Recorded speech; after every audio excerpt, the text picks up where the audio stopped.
તારીખ આજે 14 મે 2026 રોજના અનુક્રમમાં આપણે શ્રી રામાનુજાચાર્ય કૃત વ્યાસસૂત્રનું શ્રી ભાષ્ય જે છે તે જોઈ રહ્યા છે. આપણે છેલ્લા લગભગ 4 દિવસથી શાસ્ત્રો યોનિત્વાત એક આ નવું સૂત્ર જે છે એની શરૂઆત કરી. હવે શાસ્ત્રો યોનિત્વાત એના માટે પહેલી વાત એવી આવી કે ભાઈ પ્રત્યક્ષ, અનુમાન અને સ્મૃતિ એ 3 પ્રમાણ પણ છે. તો એ 3 પ્રમાણ દ્વારા ભગવાનને કેમ ન જાણી શકાય? ભાઈ પ્રત્યક્ષ પ્રમાણ જે હાજર છે તો પછી શાસ્ત્રની જરૂર શું છે? તો આપણે ગઈકાલે એ જોયું કે ભાઈ પ્રત્યક્ષ પ્રમાણ હાજર તો હોઈ શકે છે, પણ પ્રત્યક્ષ પ્રમાણની પોતાની મર્યાદા છે. કેવી મર્યાદા? તો પહેલી વાત એવી કરી કે ભાઈ પ્રત્યક્ષ પ્રમાણ જે છે, સમજો તો ભગવાન કેવા જે અતિન્દ્રિય છે, અને પ્રત્યક્ષ પ્રમાણ તમે જ્યારે કોઈ પણ બાબતનું કે કોઈ પણ વિષયલક્ષી આપો તો એના માટે તમને ઇન્દ્રિયગત જે જ્ઞાન જે છે એ પ્રત્યક્ષ પ્રમાણથી સિદ્ધ થતું હોય. હવે પ્રત્યક્ષ પ્રમાણ જે છે તે 2 રીતે સિદ્ધ થઈ શકે. એક તો ઇન્દ્રિયગત જ્ઞાન, બીજું યોગજન્ય જ્ઞાન. એટલે ઇન્દ્રિયજન્ય અને યોગજન્ય. ઇન્દ્રિયજન્ય જ્ઞાનમાં શું આવે? તો સામે જે વિષય છે એ વિષય તમારી જે તે ઇન્દ્રિયોને અનુરૂપ છે કે અનુવર્તી છે તે ઇન્દ્રિયો દ્વારા એ વિષય ગ્રહણ થાય. કે દાખલા તરીકે રૂપ છે તો આંખ દ્વારા, કાન દ્વારા સાંભળવાનું, બરાબર, જે કંઈ નાક દ્વારા સૂંઘવાનું. આ પ્રમાણે શું છે, જે વિષય હોય તે વિષયને ગ્રહણ કરવા માટે તેની અનુવર્તી તમારી ઇન્દ્રિય જે છે તે પાવરફુલ જોઈએ, તો જ તમને એ વિષયનું પ્રત્યક્ષ જ્ઞાન થાય. ગઈકાલે આપણે જોયું પ્રમાણે કે કોરોનામાં જે વ્યક્તિઓના નાક જે છે એની સૂંઘવાની જે કોઈ સિસ્ટમ બગડી ગઈ, તો એને હવે ઘણા લોકો એવા છે કે જેના પછી નાકના ભૂંગળા જે છે તે દેખાય ખરા, પણ અંદર સૂંઘવાની કેપેસિટી ચાલી ગઈ. બરાબર. હવે સમજો કોઈ ભગવાનને ઘનશ્યામ મહારાજને મોગરાના ફૂલ ધરાવ્યા. મોગરાની તો બટ નેચરલ સુગંધ આવવાની. ચંપો ધરાવ્યો, એની પણ સુગંધ આવવાની. પણ પેલો પ્રત્યક્ષ જ, હવે એ આંખથી તો જોઈ છે કે મોગરો ને ચંપો છે, પણ એ આંખથી જોવા કરતાં વધારે નાકે કરીને સૂંઘવાની વસ્તુ છે મોગરો ને ચંપો. કારણ કે એની ઓળખાણ એના કેના દ્વારા છે? સુગંધ દ્વારા છે. હવે પેલાના નાક જ નહીં ચાલતું હોય, ભૂંગળા તો છે પણ અંદર ઇન્દ્રિય કામ નહીં કરતી, તો પ્રત્યક્ષ પ્રમાણે એને દેખાય જ ખરું કે આ મોગરો ને ચંપો છે, પણ એ એને એન્જોય નહીં કરી શકશે, કારણ કે એની સુગંધ મેં એન્જોય કરવા માટે. સમજો, ગઈકાલે આપણે વાત નહીં કરેલી કે હું દૂધ કે દૂધપાક વિશે ગમે એટલી સારી વાત કરું કે એની અંદર કિસમિસ નાખેલા છે, કે એની અંદર બદામની કતરી નાખેલી છે, કે એની અંદર મેં જાયફળ નાખેલું છે, એની અંદર મેં મોટી ઇલાયચી નાખેલી છે, બરાબર, એની અંદર જોરદાર મેં મસ્ત એમ કહે કે 100 રૂપિયા 120 રૂપિયા કિલોવાળો મસ્ત ચોખ્ખો વાપરેલો છે, અને દૂધ જે છે એ મેં એને 60-70% બાળેલું પણ છે, એવી જોરદાર મેં ખીર બનાવેલી છે, અને ખાંડ પણ એકદમ માપસર છે, એકદમ મીઠા ખાંડના લોંડા પણ નથી. જેમ કાલે આપણું ક્રીમ હતું એવું કે ભાઈ એમાં મીઠું નહીં, કંઈ નહીં, ખાલી કેરીનો ટેસ્ટ અને ક્રીમ ઓરિજિનલ, બરાબર. કલ્પેશભાઈને પણ બહુ ભાવ્યું કે વસ્તુ બહુ જોરદાર હતી. વસ્તુમાં ખાલી ક્રીમને તમારી કેરી હતી એટલે સારી જ લાગે ને. હવે સમજો, આ વાત હું અત્યારે કરું છું, જેણે ચાખેલું એને તો ખબર પડી ગઈ કે ભાઈ મજા આવી ગઈ ક્રીમ ખાવાની, બરાબર છે. પણ જે અત્યારે સાંભળી રહેલા છે એ કે શું કહે કે ભાઈ આ તો યાર હવે આપણા માટે તો સાંભળવાનો વિષય છે, એનો આનંદ તો આવ્યો નહીં કંઈ. હવે જે વસ્તુ તમે રસના ઇન્દ્રિય કરીને ગ્રહણ કરો છો, શ્રોત્ર ઇન્દ્રિય કરીને એના હું ગમે એટલા વખાણ કરું પણ તમને એ મજા નહીં આવે. આ મર્યાદા છે પ્રત્યક્ષ જ્ઞાનની, કે જે ઇન્દ્રિયોનો જે વિષય છે તે ઇન્દ્રિયો દ્વારા જે ગ્રહણ થાય. હવે બાય લક એટલે તમારું કમનસીબે એ ઇન્દ્રિય નહીં ચાલતી હોય તો તમે એ પ્રત્યક્ષ અનુભવ કે પ્રત્યક્ષ વિષય હોવા છતાં તમે એને ગ્રહણ નહીં કરી શકો.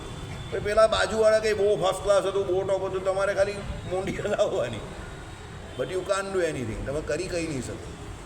એટલે આ પ્રત્યક્ષ જ્ઞાનની આ તકલીફ છે. બીજી યોગવાળી તકલીફ તો છે જ. જેને યોગ દ્વારા પ્રત્યક્ષ અનુભવ થયો તે કહી દે કે ભાઈ મને તો બહુ મજા આવે, ભગવાનની મૂર્તિનું સુખ આવે છે. બાજુવાળો કે ભાઈ તને આવે છે, મને તો કંઈ ખબર નહીં, હું તો આમ આપીશ તો અંદર જ દેખાય, બરાબર. એટલે યોગજન્ય વ્યક્તિ જે છે એનો જે પ્રત્યક્ષ અનુભવ છે તે એના યોગે કરીને છે, તો એ એના પૂરતો મર્યાદિત છે.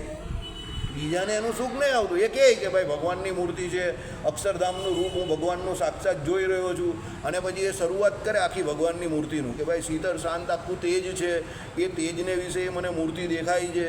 એ મૂર્તિ કેવી છે? તો અપ્રાકૃત દિવ્ય દ્રવ્યની અતિશય તેજોમય મૂર્તિ છે, બરાબર. કેવું છે તો કેળે એમ કે કંદોરો પહેરેલો છે, બરાબર, મસ્ત મસ્ત પિતાંબર પહેરેલું છે, વૈજંતી માળા ધારણ કરેલી છે, જોરદાર મુગટ પહેરેલો છે. મુગટને વિશે જે એમ કહે કે હીરા મોતીઓ જે છે તે એકદમ ચમકદાર છે, એમાંથી બહુ તેજ નીકળે છે. ભગવાને એમ કહે કે જે છાતી જે છે તે એકદમ જોરદાર છે, છાતીને વિશે શ્રીવત્સનું ચિહ્ન દેખાય છે. હવે એ બધું એ ભાઈ દર્શન કરીને એને આવતા સુખની વાત એ કરે છે. ઘુંઘરાળા ભગવાનના વાર છે, 16 વર્ષની ભગવાનની કિશોર અવસ્થા દેખાય છે, અને તેજોમય મૂર્તિએ ભગવાનની દેખાય છે એકદમ. અને પેલો તો ખુશમાં એવો આમ સુખ લેતો એવો ખુશ થઈ જાય કે એને દુનિયાદારીની કંઈ ભાન જ નથી ત્યારે, એ તો મસ્ત સમાધિમાં સુખ લે છે. એટલે યોગજન્ય સુખ જે છે એનો પ્રત્યક્ષ અનુભવ જે યોગી છે એને જ થાય. આપણે સાંભળીને રાજી થવાનું. ડાયાબિટીસવાળાની જેમ, ડાયાબિટીસવાળા જે હોય એને કેરીનો રસ નહીં ખવાય વધારે.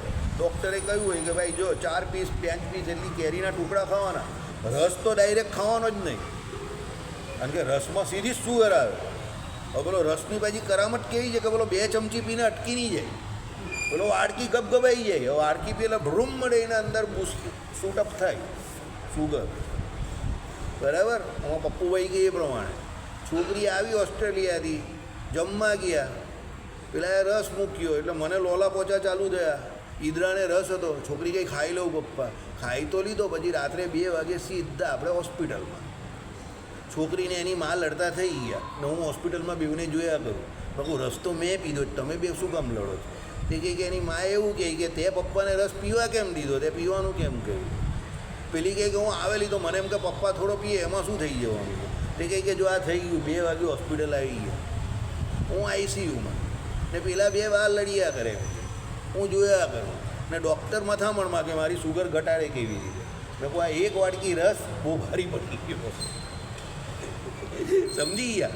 એટલે હવે એને જે થયું, તમને પ્રત્યક્ષ જ્ઞાન તો થયું તમારી ઇન્દ્રિયો દ્વારા કે આની શૂટઅપ થઈ ગઈ એટલે આ આંખો ચૂકો થઈ ગયો, બરાબર, પણ તમને એનો અનુભવ નહીં થાય. એ તો જેને સુગર થઈ ગઈ છે એને જ ખબર પડે. પેલા ડૉક્ટરને ખબર પડી ગઈ કે આને આ સિમ્ટમ્સ આવેલા છે, તો કોને કારણે? ભાઈ સુગર એની ફાટડીને શૂટઅપ થઈ ગઈ છે, બરાબર.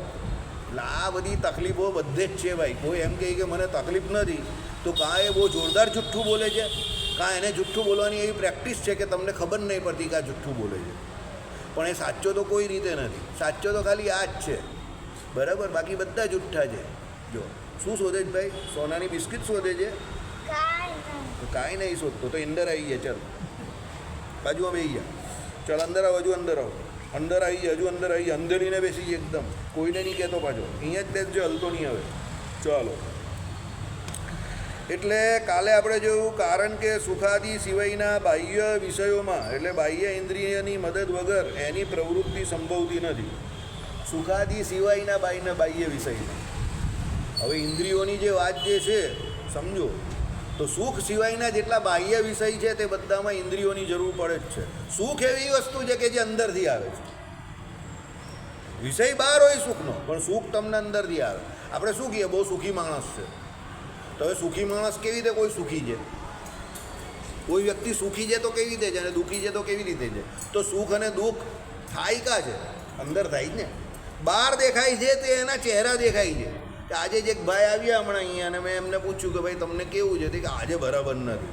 એટલે મને ખબર પડી ગઈ કે આને કંઈ ને કંઈ પ્રોબ્લેમ છે.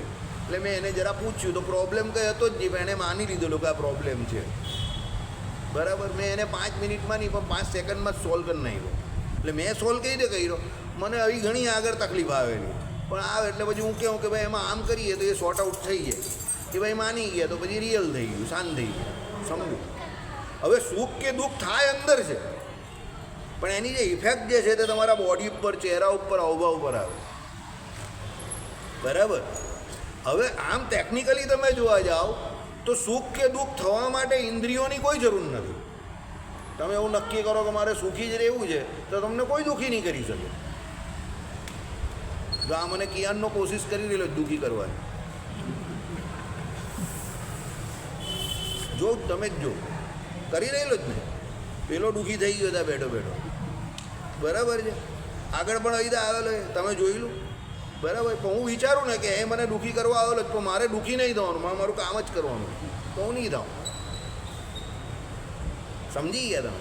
આ ટેમ્પરામેન્ટ બનાવવો પડે તમારે. એટલે તમે જો દુઃખી થવાના હો ને એને સામેવાળાને ખબર પડી જાય ને કે અહીંયા દુઃખી થાય છે, તો આખી દુનિયા તૈયાર જ છે તમને દુઃખી કરવા.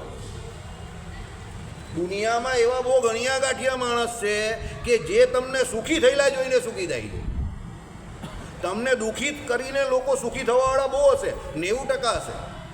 10% તો માંડ હું તમને વધારે કહું છું. આ પણ પેલી વાત જેવી જ છે કે આખા સુરતમાં તમને 10 માણસ એવા નહીં મળે કે જે તમને 10 દિવસ સુધી 2 ટાઈમ ટિફિન આપે.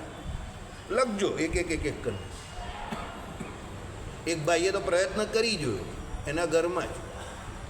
એક દિવસ સવારે આવ્યું ને સાંજથી જ બંધ થઈ ગયું. અને સામેવાળી વ્યક્તિ કોણ ખબર? એની સગી બેન જ. બરાબર. એને એવો ઓવર કોન્ફિડન્સ હતો, મારી બેન તો મને આપશે જ નહીં. એટલે એણે એક દિવસ કહ્યું કે ભાઈ આવી તકલીફ છે મમ્મીને આજે, તો મોકલજે. તેની બેને સવારે મોકલું, પછી સાંજે ટિફિન નહીં આવ્યું પણ ફોન આવી ગયો. હવે સાંજની વ્યવસ્થા થાય એવી નથી, તમે જાતે કરી લે. હવે પાછું અહીંયાથી ડિક્લેર પાછું આવું ગબ્બરસિંહ કરે, એટલે ગબ્બરસિંહ પાસે તો અવાય નહીં કોઈ નથી. એ તો સાંભળો પેલો પર્વત પટી નીચે પડી જાય એનો અવાજ સાંભળીને જ. એટલે પછી બીજા ત્રીજા માણસને કહ્યું કે પેલા ભાઈની વાત સાચી એમ કે 10 દિવસ આપવાવાળું ઘરનું માણસ પણ નથી, બહારની તો કા વાત કરો.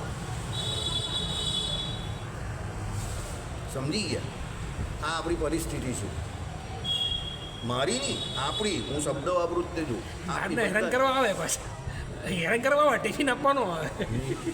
ગેરંટેડ તમને લખીને આપું. જાઓ તમે 90% 95% માણસ અહીંયા બેઠેલા છે એને કોઈ 10 દિવસ 2 ટાઈમ ટિફિન નહીં આપે તમને બધાને. 10 જણા આખા સુરતમાં. સુરતની વસ્તી અત્યારે કેટલી 70-80 લાખ તો હશે ને? હા, 80 લાખ. હવે એમાંથી 10 માણસ એવા નથી કે જે આપણે 2 ટાઈમ 10 દિવસ ટિફિન આપે. સમજો, નહીં આપે લોકો. આનાથી તમારે આ કંઈ હું તમને એટલા માટે કહું છું કે આનાથી તમે જુઓ કે આપણે કેટલા મૂર્ખાઈના કામ કરી રહેલા છે. આપણે એ લોકોના સંબંધમાં બોલાવે તો આપણે આપણા કામ ધંધા છોડીને બધું છોડીને એને ત્યાં જતા હોઈએ છીએ કે આમ તૈયાર થઈને જાઓ પાછા. એને ત્યાં પસંદ હોય ને તમારે ત્યાં 5,000નો ખર્ચો તમારો થતો હશે બધા તૈયાર થવાને એમાં, ને તમારો ધંધો બગડતો હશે તે અલગ. મંદિરનું ભજન તો બિચારું સાઈડ પર જ રહી ગયું. અને એ માણસો તમારા ખરાબ સમયમાં તમે જેને ત્યાં તૈયાર થઈને જાઓ છો, વરઘોડો એને ત્યાં છે પણ ઘોડો તમારે ત્યાંથી નીકળે છે ને વર એનો છે. સમજો, ઘોડો તમારે ત્યાંથી નીકળે એટલે સમજો ને તમે બધા ઘોડા અને વર એનો. પણ તમારે ત્યાં મૈયત થશે તો કોઈ 10 દિવસ તમને ટિફિન આપનારું નથી. સમજી ગયા? આ દુનિયા છે, આટલી સ્વાર્થી છે. ત્યારે તમને ખબર પડશે અંદર દુઃખ થશે. એ દુઃખ તમને અંદર થાય, ઇન્દ્રિયોનો વિષય નથી. અંદર દુઃખ થાય, પછી ઇન્દ્રિયો એને અનુવર્તી વર્તે. કોઈ ગુસ્સે થઈ જાય તો 2-4 ગાળ બોલે, કોઈ વધારે ગુસ્સે થાય તો એકાદ જરી બી દે. બધાની અલગ અલગ રીત છે હવે એને રિપ્રેઝન્ટ કરવાની, પણ દુઃખ અંદર થાય. બરાબર? એટલે અહીંયા જે કહ્યું એ પ્રમાણે સુખનું પણ એવું છે. શું? કારણ કે સુખાદી સિવાયના બાહ્ય વિષયોમાં, એટલે બહારથી જે વિષય ગ્રહણ કરીએ એમાં બાહ્ય ઇન્દ્રિયોની મદદ વગર એની પ્રવૃત્તિ સંભવતી નથી. આ બધામાં બાહ્ય ઇન્દ્રિયો જોવું હોય તો આંખ, સાંભળવું હોય તો કાન, સૂંઘવું હોય તો નાક, દૂધપાક ખાવો હોય, ક્રીમ ખાવો હોય તો જીવા. આ બધું તમારે પ્રત્યક્ષ જ્ઞાન તમને જ્યારે જોઈતું હોય, એટલે પ્રત્યક્ષ પ્રમાણ તમારે સિદ્ધ કરવું હોય તો એના માટે તમને ઇન્દ્રિયોની જરૂર 100% પડે. એના વગર તમે પ્રત્યક્ષ પ્રમાણ કોઈ પણ સિદ્ધ નહીં કરી શકો. બરાબર? ચાલો, હવે યોગજન્ય પ્રત્યક્ષ પણ બ્રહ્મા પ્રમાણ નથી.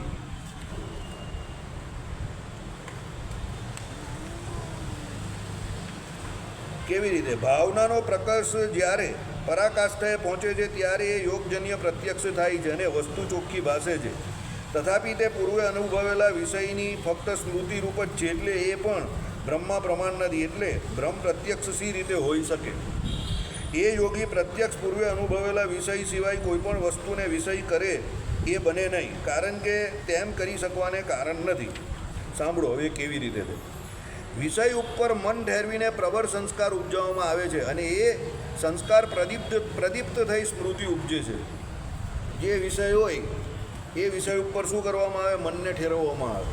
દાખલા તરીકે આપણે જે કાલે યમ નિયમથી શરૂ કર્યું ને છેલ્લે ધારણા ધ્યાન અને સમાધિની વાત કરી, તો સત્સંગી જીવનને આપણી શિક્ષાપત્રી અર્થદીપિકા અને બીજા જેટલા પણ આપણા શાસ્ત્રો છે તે શું કહે છે? તો યોગ દ્વારા પહેલાં મનને તમારે શું કરવાનું છે? સુસંસ્કૃત કરવાનું છે. યોગનું પહેલું કામ જ એ છે કે તમારા મન જે છે, તમારું મન જે ભૂંડા ઘાટ ગળે છે, કે ખોટા સંકલ્પ જગત સંબંધી કરે છે, એને ત્યાંથી ઉખેડીને કેમાં જોડવાનું છે? ભગવાનમાં જોડવાનું. તો એના માટે પહેલાં યોગ દ્વારા પ્રાણાયામ જે ત્રીજું કહ્યું ને, ચોથું યોગનું ચોથું અંગ જે છે તે પ્રાણાયામ છે. તો એ પ્રાણાયામ દ્વારા શું કરવાનું છે? પહેલું તો યમ નિયમ દ્વારા તો છે જ, અને આસન સિદ્ધ કર્યું. પછી પ્રાણાયામ દ્વારા તમારે શું કરવાનું છે? તો પ્રાણને રોકવાનું છે. હવે એ પ્રાણને રોકવાનું કામ શું છે? તો એના દ્વારા તમારા મન બુદ્ધિ ચિત્ત અને અહંકાર જે છે ને એ તમારા શુદ્ધ થશે, ખાસ કરીને મન. સમજો, પ્રાણ રોકવાની વાત અહીંયા જ હરિપ્રકાશ શાસ્ત્રી જે કથા કરતા હતા એમાં એમણે કહેલું કે કુંભક અને રેચક જે એમ કહે કે બે પ્રકારની ક્રિયા કરવામાં આવે, તો એના દ્વારા એમ કે તમારો પ્રાણ જે છે તેને અંદર રોકવામાં આવે, અને એ રોકીને પછી એમ કે તમારું મન જે છે તે ધીરે ધીરે તમે જીતો. હવે જ્યાં સુધી તમે મન નહીં જીતો ત્યાં સુધી એક સ્થાન પર બેસીને તમે ભગવાનની મૂર્તિનું કે કોઈ પણ વિષયનું ધ્યાન નહીં કરી શકો. એટલે મન તો પહેલું જીતવું જ પડે. સમજ્યા? એટલે અહીંયા શું કહ્યું તે સાંભળો. હવે તમને આ મેં જે કહ્યું ને, હવે સમજો, તમને આ વાક્ય સમજ પડશે. વિષય ઉપર મન ઠેરવીને, મન ઠેરવવા માટેની આ રીત મેં તમને જે કહી, કેવી રીતે ઠેરવાય? તો આ રીતે ઠેરવાય. શું? પ્રબળ સંસ્કાર ઉપજાવવામાં આવે છે. પ્રબળ સંસ્કાર એટલે શું છે? કે જે વિષય હોય એ વિષયની ઉપર પૂરેપૂરું ફોકસ કરવામાં આવે છે.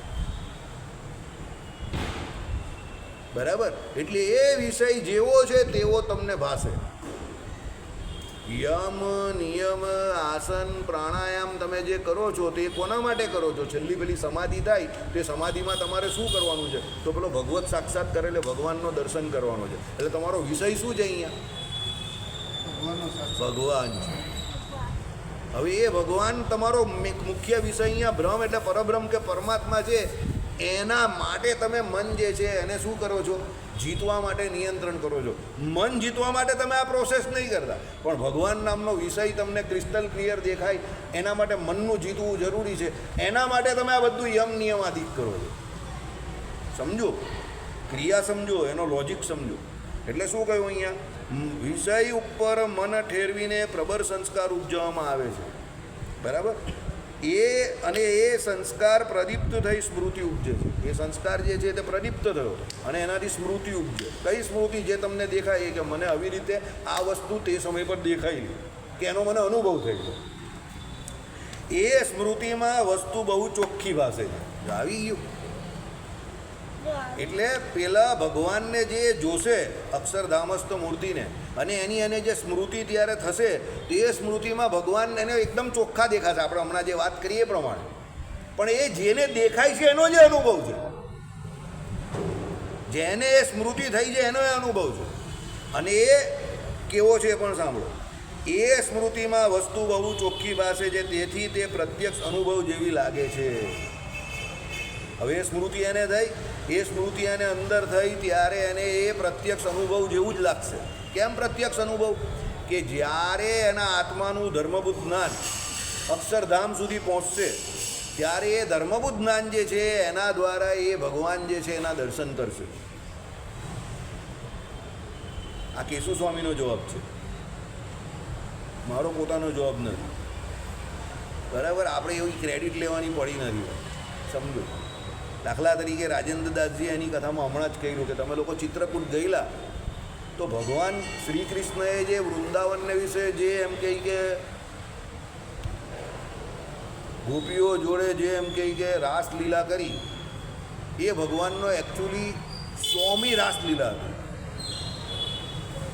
સમજો, એ પહેલાંની 99 રાસલીલા ભગવાને તમે જ્યાં જઈને આવ્યા ત્યાં ચિત્રકૂટમાં કરેલી. કયા અવતારમાં? રામ અવતારમાં.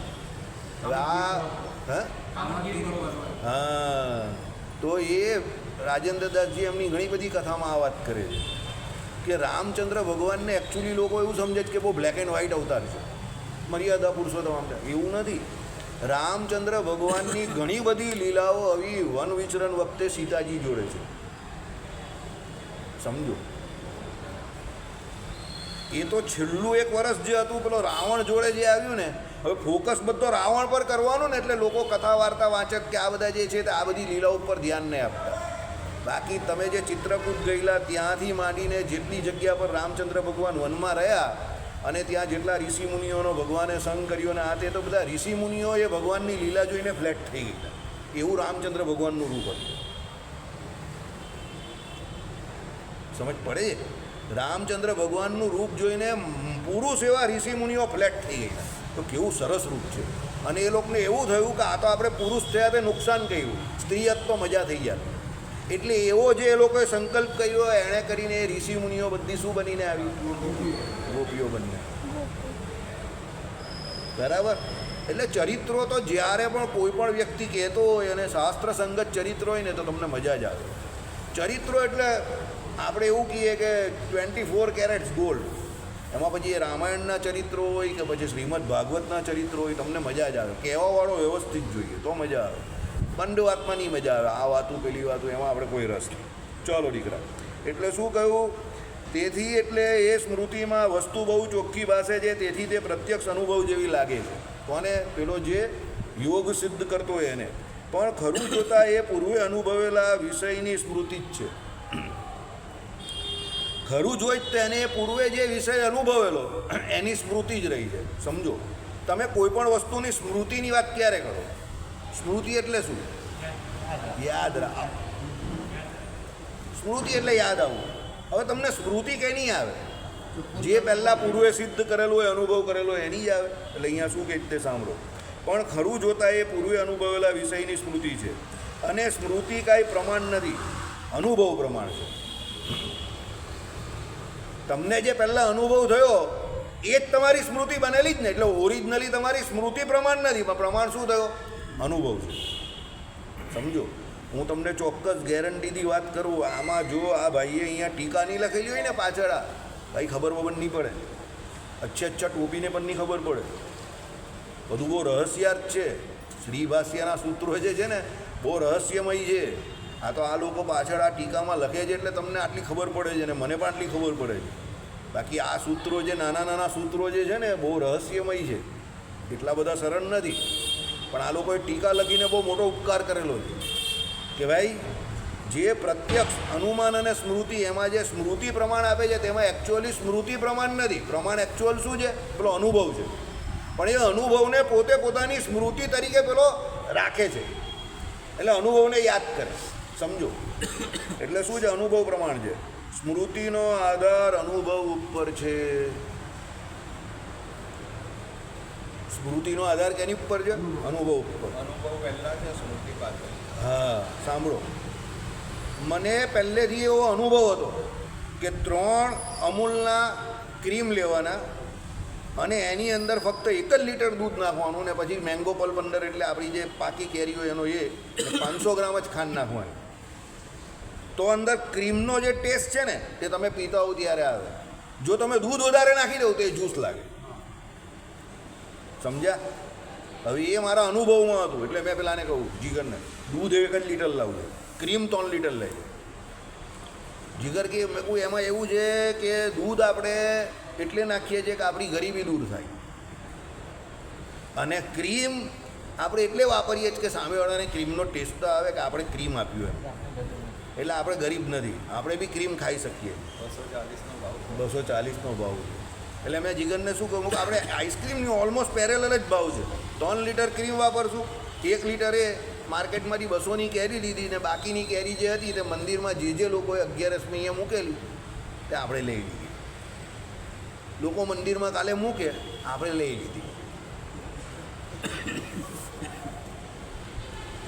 Barter system. આપણે કેરી લીધી અને ક્રીમલા 4 ગ્લાસ આપી દીધા. બરાબર? બાર્ટર સિસ્ટમ બધે જ કરવી પડે. બરાબર? હવે ઘણા લોકો 11સમાં કેરી મૂકું જે લોકો આપી જાય છે, પાછું એમાં એક સૌથી ઓછું ટેન્શન શું ખબર? અહીંયા ભગવાનને જઈને જે દે ને તે બધી ટોપ કેરી જ આવે, એટલે એમાં ખાટી નહીં આવે. સમજી ગયા તમે? એટલે બધી કેરી મીઠી જ આવે અંદર, ને પાછી બધી કેસર જ હતી.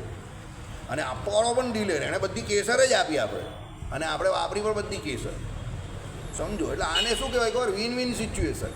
બધી રીતે વિન વિન સિચ્યુએશન. હવે અનુભવમાં આ બધું હતું પહેલાં કે આવું આટલું જોઈએ, પણ એટલી બધી વસ્તુ પણ જોઈએ ને તો એ સ્મૃતિ થાય ને બરાબર, મગજમાં આવે તો એ અનુભવમાં હતું પહેલાં કે આનું માપ આ જ પ્રમાણે થાય, એ તો બગડી જાય કામ. નહીં તો સામેવાળાને તમે એ ક્રીમનું ફિલિંગ નહીં આપી શકો. પછી કંઈ આ તો મેંગોનું જ્યુસ છે, સમજો. એટલે કહેવાનું તાત્પર્ય શું છે એ તમને ખબર હોવી જોઈએ કે કાં કેટલું એડિશન કે ડિલિશન કરવાનું છે. એ અનુભવથી, એટલે પ્રમાણ અહીંયા શું થયું ક્રીમનું? અનુભવ થયો, સ્મૃતિ નથી. સમજજો, કારણ કે એ પહેલાં એવું કરેલું છે એટલે થયું. હવે સ્મૃતિ તમને આજે એની આવતી હશે કે મજા આવી ગઈ. મનીષ તો કહે કે પેલા પટિયાલા ગ્લાસ રાખવા હતા ને આટલા મોટા, તો આવતી વખતે હવે 2000 રૂપિયાવાળો કોઈ માણસ, હા બધું કોઈ 2000 રૂપિયા આપે ને તો કોઈ માણસ શોધી લે છે, તો આપણે પટિયાલા આપણે આપવામાં કંઈ વાંધો જ નથી. બરાબર કે નહીં દીકરા? સાચી વાત કે ખોટી વાત? સાચી વાત ને? હા, જો આને પણ ખબર છે સાચી વાત છે. હવે સાંભળો, બ્રહ્મનો પ્રત્યક્ષાદી પ્રમાણથી અનુભવ થતો હોય તો બતાવો. શું કહ્યું કે ભાઈ જો આમાં સ્મૃતિ મેઇન નથી પણ અનુભવ છે. હવે તમે મને એમ બતાવો કે બ્રહ્મનો પ્રત્યક્ષ આદિ પ્રમાણથી અનુભવ થતો હોય તો બતાવો. સમજી ગયા? પ્રત્યક્ષથી એટલે તમને આમ જાતે ઇન્દ્રિયો દ્વારા એ બ્રહ્મનું પ્રમાણ મળતું હોય કે ભાઈ આ ભગવાન છે. કાલે આપણે શું વાત કરેલી કે ભગવાન આપણે બધાને અત્યારે જોઈ રહેલા છે, સમજી ગયા? પણ આપણે એ ભગવાનને જોઈ રહ્યા નથી પ્રત્યક્ષ પ્રમાણથી. જો આપણે એ ભગવાનને જોઈ રહ્યા હોઈએ તો છગન મગન જે કોઈ આખા દિવસ દરમિયાન જે કંઈ પણ ઊંચા નીચી કરે છે, પાણીમાં દૂધ નાખે છે, દૂધમાં પાણી નાખે છે, હીરા બદલે છે, બરાબર, આટાની અંદર કંઈ બીજું નાખે, એ કોઈ નાખે નહીં. પેલાને ખબર જ હોય ગચ્ચર પચ્ચર ક્યાં કરતા હોય, નોરિયામાં દેખતા હે. સમજી ગયા? એટલે આપણે એ ખબર જ હોય કે ભગવાન જોઈ રહેલા જ ને. આપણે બધે જ ભગવાન દેખાતા હોય પેલા યુધિષ્ઠિરની જેમ. ભાઈ આચાર્ય દ્રોણે ફળ ખાવાનું કહ્યું, બધા ખાઈ ગયા. યુધિષ્ઠિરે ના પાડી કે ના ભાઈ તમે એવું કહેલું કે જ્યાં કોઈ ન જોતું હોય ત્યાં જઈને ખાજે. પણ મને લાગ્યું કે કોઈ અપ્રત્યક્ષ જે છે એ એકચ્યુઅલી તો પ્રત્યક્ષ જ છે, પણ એ મને નહીં જોવામાં આવતું, પણ એ મને જોઈ રહ્યું છે. એ કોણ? તો બ્રહ્મ. તો પછી મને તો એવું કોઈ જગ્યા દુનિયામાં દેખાય જ નહીં કે જ્યાં કોઈ વ્યક્તિ મને જોતો જ નહીં. એટલે હું ફળ પાછું લઈ આવ્યો. આચાર્ય દ્રોણ કહે તું 100માંથી 100 માર્ક તું જ પાસ થયો, બાકી આ બધા છે ને તલવારબાજી તો કરી નાખશે, પણ તારા જેવો બ્રહ્મજ્ઞાની કે ધર્મજ્ઞાની કોઈ થાય નહીં. બરાબર? સાંભળો, શ્રીમદ ભાગવત ગ્રંથ એવું કહે છે યુધિષ્ઠિર જે હતા એના દ્વારા ભગવાને ધર્મનો પ્રચાર પ્રસાર કરવો હતો, એટલે યુધિષ્ઠિર અહીંયા આલોકને વિશે અવતરેલા. ભીમ અને અર્જુન દ્વારા અધર્મનો નાશ કરવાનો હતો, એટલે યુધિષ્ઠિરનું નામ શું હતું? ધર્મરાજ યુધિષ્ઠિર. એટલે ભગવદ ઈચ્છાથી એ બધા ભાઈઓ આવેલા. ધર્મનો પ્રચાર પ્રસાર કરવા કોણ આવેલા? યુધિષ્ઠિર આવેલા. એટલે એનું નામ શું હતું? ધર્મરાજ યુધિષ્ઠિર. અને પેલા બે ભાઈ હતા તે કોણ હતા? અધર્મનો નાશ કરવા આવેલા. સમજી ગયા? એટલે અર્જુનસિંહ અને ભીમસિંહ એ બંને ધનાધની કરીને અધર્મનો નાશ કરતા હતા. સદેવને નકુળ હતા, તે એ લોકોએ પણ ઘણા યુદ્ધ કરેલા. બરાબર? સદેવ જ્ઞાન માટે આવેલા, એ જ્ઞાની બહુ હતા. સમજો, હા, એ ત્રિકાળદર્શી વ્યક્તિ હતા, એ જ્ઞાની બહુ હતા. પણ ધર્મનો પ્રચાર પ્રસાર તો આજે તમે જોઈ લો, સમ્રાટ યુધિષ્ઠિર કે ધર્મરાજ તો યુધિષ્ઠિર જ કહેવાય, બીજા કોઈને તમે ધર્મરાજ ના કહી શકો. અને હતા પણ એકચ્યુઅલી ધર્મરાજનો અવતાર. બરાબર? એટલે ભાગવતજીમાં ચોખ્ખું લખેલું છે કે ભાઈ યુધિષ્ઠિર દ્વારા ધર્મ પ્રવર્તન કરાવવા એવા ચરિત્રો ભગવાને કર્યા. એટલે યુધિષ્ઠિર ધર્મ પ્રવર્તન કરવા આવેલા. સમજો? બરાબર? ચાલો, 10મા સ્કંદમાં લખેલું છે, 90મા અધ્યાયમાં કે 89મા અધ્યાયમાં છે. અનુભવ બહારની વસ્તુને એ વિષય કરે તો તે ભ્રમરૂપ થાય. એટલે સાંભળો, યોગી પ્રત્યક્ષ જે ઉપર જણાવ્યું તેમ સ્મૃતિ રૂપ જ છે. તે અનુભવની મર્યાદા બહાર જ ન પડી શકે, કારણ કે અનુભવની બહારના વિષય સાથે એનો સંબંધ નથી. આવી ગયું આપણે જે કહીએ તે. યોગીને જે અનુભવ થયો તે એની સ્મૃતિમાં જ રહી શકે. સિમ્પલ વાત. યોગીની કા વાત કરો? કાલે ક્રીમ પીધું તે તમારા લોકની અનુભવમાં ને સ્મૃતિમાં જ છે. જે લોકો નહીં આવેલા એ લોકો તો ક્રીમ અત્યારે ખાલી વિચાર જ કરી શકે. હવે એ ઘરે જઈને એવો પ્રયત્ન કરજે, હા ક્રીમ ખાધું જ ને આવી રીતે આપણે પણ ખાઈને જ રહીશું. જય તું એક ક્રીમ લઈ આવતો, પહેલાં કેરીની સિઝન ચાલે છે. બરાબર, આઈડિયા આવે જ તમને. હવે જેણે ગ્રહણ કર્યું એની સ્મૃતિમાં એ આવી ગયું, બીજાની સ્મૃતિમાં પણ નહીં આવે. એટલે અહીંયા શું કહે, યોગીએ જે અનુભવ કર્યો તેનો પોતાનો અનુભવ છે, પણ બીજાનો અનુભવ એ થતો નથી. એ એની શું છે? મર્યાદા છે. આ થઈ પ્રત્યક્ષ પ્રમાણની મર્યાદાઓ, કે ભાઈ પ્રત્યક્ષથી ભગવાન ગ્રહણ નહીં કરી શકતા તે એટલા માટે એના કારણો અહીંયા રજૂ કર્યા. અનુમાનથી પણ ન જણાય. હવે બીજું પ્રમાણ, પ્રત્યક્ષ પછી બીજું પ્રમાણ કયું છે? અનુમાન. અનુમાન પ્રમાણનું બેસ્ટ ઉદાહરણ શું છે? કે ધુમાડો દેખાય છે એટલે નીચે ચોક્કસ શું લાગી હોવી જોઈએ? આગ લાગી હોવી જોઈએ. વળી બ્રહ્મ અનુમાન પણ પ્રમાણ નથી. પહેલું પ્રત્યક્ષ પ્રમાણ તો નહીં હોઈ શકે, તો આપણે જોઈ લીધું. હવે અનુમાનને ખોટું કરે છે. કેવી રીતે? અનુમાન પ્રમાણ વિશેષ તો દ્રષ્ટ હોય, અગર સામાન્ય તો દ્રષ્ટ હોય. અતિ એક મિનિટ હા, કોઈક એવું લિંગ બતાવવું જોઈએ કે જેની સાથે હંમેશા પરમાત્મા જોડાયેલા જ અનુભવમાં આવ્યો હોય, એટલે વિશેષ તો દ્રષ્ટ. અથવા તો કોઈક એવું લિંગ બતાવવું જોઈએ કે જે અમુક ગુણવાળા પુરુષ વિશેષ વિના બની શકે નહીં, જે પુરુષ વિશેષને પરમાત્મા ન પાય. સામાન્ય તો દ્રષ્ટ. ઓકે, સમય ઓછો છે પણ કોશિશ કરીએ. આ બે વસ્તુ સમજીએ, વિશેષ તો દ્રષ્ટ અને સામાન્ય તો દ્રષ્ટ. વળી બ્રહ્મ અનુમાન પણ પ્રમાણ નથી. અનુમાન પ્રમાણ તો વિશેષ તો દ્રષ્ટ હોય, અગર સામાન્ય દ્રષ્ટ હોય. બરાબર, સામાન્ય તો દ્રષ્ટ હોય. હવે શું કહ્યું? અનુમાન પ્રમાણની બે વાત કરી. જેમ પેલા પ્રત્યક્ષમાં બે કહ્યું ને, એક ઇન્દ્રિયજન્ય અને યોગીજન્ય. ઇન્દ્રિયજન્યની વાત કરી, એની મર્યાદા બતાવી. યોગીજન્ય કહ્યું, એની મર્યાદા બતાવી. તેમ અનુમાનમાં પણ આ બે વાત છે. હવે આ છે ને, આ બધા વેદાંત અને વ્યાકરણોના વિષય છે. આ તો તમે લોકો અહીંયા બેઠેલા છે અને આપણું ચાલી રહેલું છે તો ચાલી રહેલું છે. બાકી આ બધા વિષયો જે છે ને, આ બધા મોઢે કરવાના, ગોખવાના વિષય છે. જેમ પેલામાં પ્રત્યક્ષ પ્રમાણની મર્યાદા, તો પરીક્ષામાં સવાલ પૂછાયો હોય કે ભાઈ પ્રત્યક્ષ પ્રમાણની મર્યાદા બોલો, તો પેલા જે પરીક્ષા આપતો હોય એને લખવું પડે કે ભાઈ પ્રત્યક્ષ પ્રમાણ તે આ રીતે બે રીતે સિદ્ધ થતા હોય. એના બે એ છે કે ઇન્દ્રિયજન્ય અને બીજું યોગજન્ય. ઇન્દ્રિયજન્યમાં જે તે ઇન્દ્રિયો દ્વારા જે તે વિષય ગ્રહણ થાય, બીજી ઇન્દ્રિયો દ્વારા ન થાય. પછી પાછું જેને સુખ આવે એને જ આવે, જે ગ્રહણ કરે એને બીજાને ન આવે. યોગજન્યમાં જે યોગીજન્ય જે છે તે યોગી જે છે એને જ અનુભવ થાય, એનો બીજાને ન થાય. હવે એમાં અનુભવ મુખ્ય છે. એની સ્મૃતિ જે છે તે તો એના અનુભવને આધારે છે. આવી રીતે પેલો પરીક્ષામાં લખે ત્યારે એને 4માંથી 4 માર્ક્સ મળે. કોઈ વેદાંત ભણવા ગયો હોય, હવે એમાં એના આ બધા ટોપિક આવે કે ભાઈ રામાનુજ વેદાંત છે, એનું બ્રહ્મ કેવી રીતે સિદ્ધ થાય છે. એટલે પહેલાં એણે પ્રત્યક્ષ અનુમાન અને સ્મૃતિ એના દ્વારા સિદ્ધ નહીં થતું એ સાબિત કરવું પડે, અને પછી છેલ્લે શાસ્ત્રો યોનિત્વાત એમ કરીને આ આખું સૂત્ર જે છે તે આખું લખવું પડે કે શાસ્ત્ર દ્વારા જે બ્રહ્મ સિદ્ધ થાય છે. હવે જ્યારે એ આ બીજું અનુમાન પ્રમાણ કહે તો એમાં એને આ મોડે કરવું પડે કે અનુમાનના તો આ બે પ્રમાણ છે. કયું?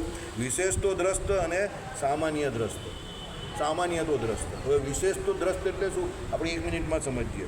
કોઈક એવું લિંગ બતાવવું જોઈએ કે જેની સાથે હંમેશા પરમાત્મા જોડાયેલા હોય, જોડાયેલો જ અનુભવમાં આવ્યો હોય. કોઈક એવું લિંગ. લિંગ એટલે અહીંયા શું લેવાય ખબર તમને? પ્રતીક, સિમ્બોલ. દાખલા તરીકે મહાદેવનું લિંગ શું છે? સિમ્બોલ. આ જે તમે જોયું ને, આ લિંગ જે છે તે મહાદેવજીનું પ્રતીક છે. શિવલિંગનું જે આપણે જે તમે કેવું છો, આ ગૌરવ જે સેવા કરતો હતો, બરાબર, એ શિવલિંગ જે છે તે શું છે? તો શિવનું પ્રતીક છે. તો તમારે વિશેષ હતો એટલે શું? દ્રષ્ટ. સાંભળો, કોઈક એવું લિંગ બતાવવું જોઈએ કે જેની સાથે હંમેશા પરમાત્મા જોડાયેલો હોય, એવો અનુભવ્યો હોય, એટલે એવું અનુભવમાં આવ્યું હોય. એટલે તમારે કોઈક એવું લિંગ એટલે કોઈ એવું પ્રતીક બતાવવું જોઈએ કે જેને કારણે એવું અનુભવમાં આવે કે આ પરમાત્મા છે. બરાબર, આ પહેલી વાત. હવે બીજી વાત, અથવા તો કોઈક એવું લિંગ બતાવવું જોઈએ કે અમુક ગુણવાળા પુરુષ વિશેષ વિના બની શકે નહીં, જે પુરુષ વિશેષને પરમાત્મા નામ અપાય. આ પછી તમને એક એવું અનુમાન કરવાનું છે કે જેમાં અમુક ગુણ એવા સ્પેસિફિક હોય કે જે ફક્ત પરમાત્મામાં જ હોય, બીજા કોઈમાં નહીં હોય. આપણામાં તો બધામાં કોઈ ગુણ મળતા આવે, બરાબર. એટલે શું કહ્યું? તો કોઈક એવું લિંગ બતાવવું જોઈએ, એટલે કોઈ એવું પ્રતીક બતાવવું જોઈએ કે જે અમુક ગુણવાળા પુરુષ એટલે વિશેષ વિના બની શકે નહીં. સમજો, એટલે કોઈ એવું પ્રતીક બતાવો કે જે અમુક વ્યક્તિમાં જ પોસિબલ થાય કે શક્ય થાય, બીજા કોઈમાં નહીં. અને એ વ્યક્તિ કોણ? પરમાત્મા. આવા બે અનુમાન કયા છે. તમે આગળ જેમ જેમ સમજશો એમ તમને ખબર પડશે. હવે આની તમારે પૂરેપૂરી વાત આ સમજવી હોય, અનુમાનનું મુખ્ય પ્રમાણ ન્યાયવાળા આપે છે. અનુમાન પ્રમાણને માનનારા કોણ છે? તો ન્યાયવાળા છે. ન્યાય કોનું છે? ગૌતમ ઋષિનું. બરાબર? તો તમારે ન્યાય સૂત્ર જે છે એનું 1, 1 અને 5 અને એનું ભાષ્ય જે છે તે તમારે સમજવું પડે. એટલે કોઈ ન્યાયના આચાર્ય હોય એને આ બહુ જોરદાર આવે, કારણ કે એને પાછા ભણેલા હોય, એટલે રિયલી ભણેલા હોવા જોઈએ. પછી જય સ્વામિનારાયણ. પરીક્ષા ખાલી આપવા પૂરતી આપી એને કંઈ નહીં ખબર હોય. શ્રીપતિમ શ્રીધરમ સર્વદેવીશ્વરમ ભક્તિધર્મ